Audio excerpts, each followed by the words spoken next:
Panginoon, alagaan mo ang aking pamilya. Panginoon, maraming salamat sa mga bagong blessings na hatid ng araw na ito. Alam ko, Lord, na marami ka na namang pagpapala na ibibigay sa akin. Tulad na lang ng nagising ako sa araw na ito. Ito pa lang, alam kong may plano ka pa para sa akin. At alam ko, Lord, na lahat ng plano mo, lahat ng bagay na gusto mong gawin sa buhay ko, ikakaganda ng aking buhay. Ikaka-level up ng aking araw-araw.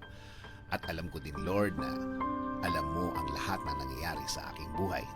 Alam ko din na bahagi ng blessings mo sa akin ay ang pag-aalaga mo sa akin, na gawin akong safe saan man ako mapunta at saan man ako andun.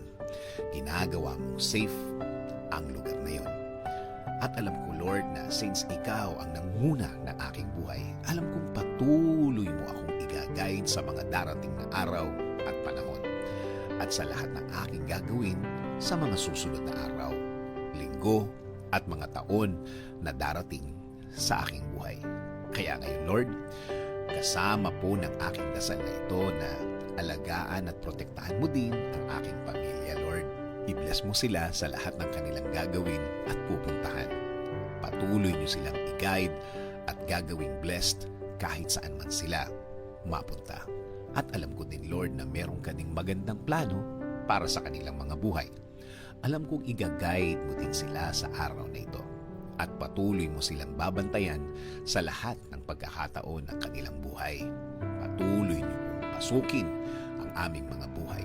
Patuloy niyo kaming bigyan ng direksyon sa lahat ng pagkakataon. Ilagay niyo po sa aming mga buhay ang mga tamang opportunity sa aming mga daan. Bigyan niyo din po kami ng guidance sa lahat ng aming gagawin sa araw na ito at sa mga susunod. Mga gagawin na nakaayon sa inyong plano, Lord, para maging pleasing sa inyo ang aming buhay. Gawin niyo rin pong ligtas ang mga biyahe na gagawin namin sa araw na ito. Ilayo niyo po kami sa mga masasamang pangyayari na pwede naming ikapahamak.